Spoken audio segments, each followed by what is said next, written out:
Con el fin de despejar varias dudas con respecto al censo nacional, el ministro de Economía, Cisclo Valladares, estuvo en nuestros estudios y habló al respecto. El Censo Nacional de Población y Vivienda es una fiesta cívica, es una fiesta cívica de todos los guatemaltecos. Realmente es un compromiso nuestro con Guatemala y realmente nos va a servir toda esa información que no hemos tenido en 16 años, toda esa información estadística que recabemos con el censo para tomar mejores decisiones. La verdad es que con buena información se toman mejores decisiones, podemos hacer políticas públicas ajustadas a las necesidades de la población y sobre todo poder medir el impacto de esas políticas, ver cómo vamos mejorando, si debemos de cambiar de rumbo. Le sirve al sector privado en sus proyecciones, al sector cooperativo, al comerciante, ver hacia dónde se están moviendo, la poblacional. Todo eso es sumamente importante y la verdad a ciegas en los últimos 16 años trabajando con proyecciones de proyecciones. ¿Cómo voy a identificar yo que un censista es verdaderamente autorizado y que no vayan a ver, como conocemos, pues lamentablemente malos guatemaltecos que quieran hacerse pasar como censistas para ingresar al lugar o demás? ¿Identificar un censista? Esta es una pregunta sumamente importante para que tengamos confianza, para que confiemos los guatemaltecos, porque realmente es un técnico arduo de 2 años, se corrió la etapa precensal, se hizo toda la cartografía que es importante, donde están los centros poblados, ubicar los croquis, mapas, y es una cartografía digital por primera vez en la historia de Guatemala que va a estar al acceso remoto de los guatemaltecos en corto tiempo. Luego de tener esa cartografía digital y de primera calidad y de primer orden, donde nos han acompañado expertos del Fondo de Población de Naciones Unidas, UNFPA, del CELADE, y la verdad son entidades expertas que han estado administrando el censo y gerenciando al lado del INE, del Instituto Nacional de Estadística, para que esto salga bien.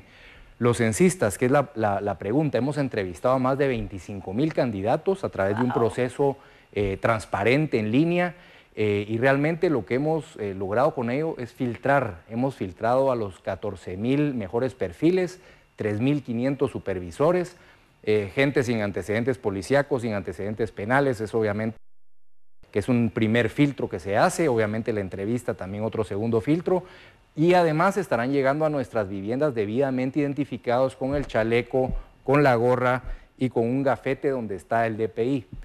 ¿Eso qué le permite hacer a la población en caso tuviera todavía la duda? Aunque hemos escogido personas de la comunidad para que justamente no haya ese problema de no conocer, pero en los centros urbanos grandes va a pasar que no nos conocemos todos. Y en esos lugares lo que podemos hacer es con la identificación del censista, uno puede llamar al teléfono que habilitamos 1514. 1514, o si se tiene acceso a internet, www.censopoblacion.gt, www.censopoblacion.gt, para determinar si la persona que está llegando es el censista asignado a su área geográfica. Con eso obviamente hace un cruce de información y se puede sentir con entera confianza de que está justamente tratando con un censista. Muchas personas se preguntan qué pasa en esas comunidades donde se trata con otros idiomas y demás. ¿Cómo va a ser la comunicación? Ya sabemos que del sector va a ser mucho más fácil de esta manera. Es correcto, realmente es un tema bastante importante. Recordémonos que parte de la boleta censal fue trabajada en grupos de trabajo que justamente nos permiten conocer temas como discapacidad, como pertenencia o cómo me autoidentifico yo, es decir, al grupo étnico, y obviamente los censistas de la comunidad pues hablan el idioma de la comunidad. Entonces no vamos a tener un problema de comunicación, sino el censista asignado a determinada comunidad habla el idioma de la comunidad, y con eso pues la población se sentirá tranquila y en confianza. Hemos tenido reuniones ancestrales, ellos empujando el censo y saben de la importancia que tiene el censo para muchos temas, incluyendo la asignación de recursos presupuestarios. Eso, muy importante. Ahora, hay personas que de pronto dicen, yo estoy sumamente emocionada de participar, quiero ser censada, pero salgo sumamente temprano del hogar, llego hasta tarde. ¿Qué va a pasar cuando pasen los censistas? Yo no voy a tener mucho miedo de no participar en este censo. ¿Qué va a pasar con ellos? Esto es algo que es una preocupación normal en los guatemaltecos y surge mucho la pregunta, pero para que todos sepamos, los censistas están debidamente entrenados para ajustarse a las necesidades de la población. Es decir, si pasan a cierta hora y nadie en la casa los puede atender, realmente se puede adoptar otra hora donde se pueda, y se acuerda con el censista, obviamente, para que pueda regresar a una hora que le quede cómoda a la población. ¿Van a dejar algún papelito, algún número de teléfono donde se pueda comunicar después la persona para poder coordinar esto con el censista? Siempre en el 1514 se puede hacer esa coordinación. Algo que es sumamente importante también, que no tiene que estar el jefe del hogar o la jefa del hogar, como decimos muchas veces, lo que se establece a nivel general en términos de técnica censal es que pueda responder incluso un menor de edad mayor de 15 años. Con eso son datos válidos. Recordémonos que las preguntas son bastante generales. Eso era muy importante. Son 70 preguntas, ya escuchamos que van a haber temas como discapacidad, que van a ser sumamente importantes porque no tenemos como un dato exacto, pero así rápidamente, ¿cuáles van a ser pues las estructuras de estos temas? Y muchos se preguntan también si van a preguntar, por ejemplo, el ingreso económico y cosas de este estilo. Algo que es importante mencionar justamente es, se habla del área geográfica, obviamente se identifica. Es importante también identificar el tipo de vivienda, de construcción, los servicios a los cuales tiene acceso. ¿Por qué esto? Porque es importantísimo entender justamente eso para poder hacer políticas públicas de generación de vivienda, de tratamiento de agua en las comunidades que no se trate el agua. Realmente son preguntas muy básicas, autoidentificación, cómo me autoidentifico yo, como un ladino, como un maya, como garífuna, es decir, temas de autoidentificación que realmente cualquiera en la casa puede responder.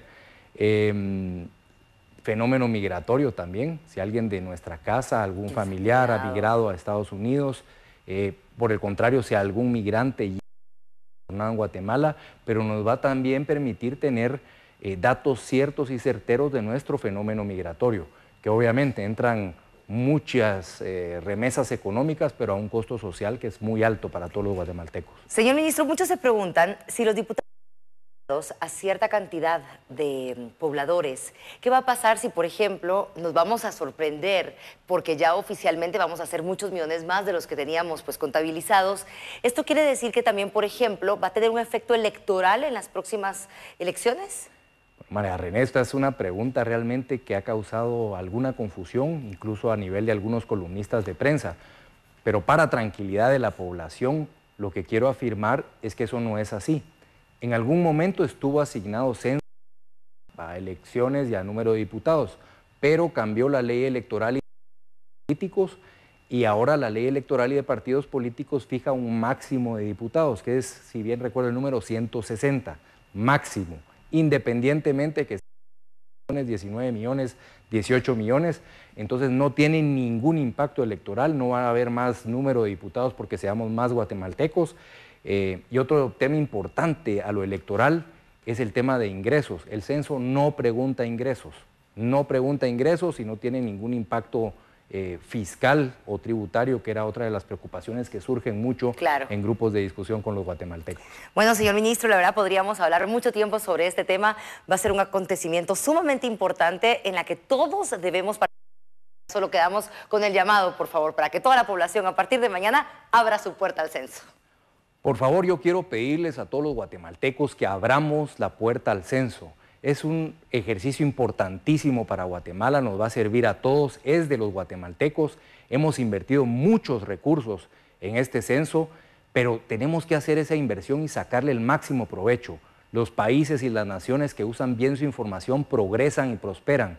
Queremos que este censo de población y vivienda sea un éxito y dependemos de todos los televidentes que nos ven, de todos nosotros, que hagamos un buen trabajo, tengamos un buen censo, tengamos mejores estadísticas e información en Guatemala, hagamos mejores políticas públicas y finalmente tomemos mejores decisiones solo con un fin, que tengamos una Guatemala más próspera, que prosperemos los guatemaltecos y que generemos justamente oportunidades en esta tierra bendita que Dios nos ha dado.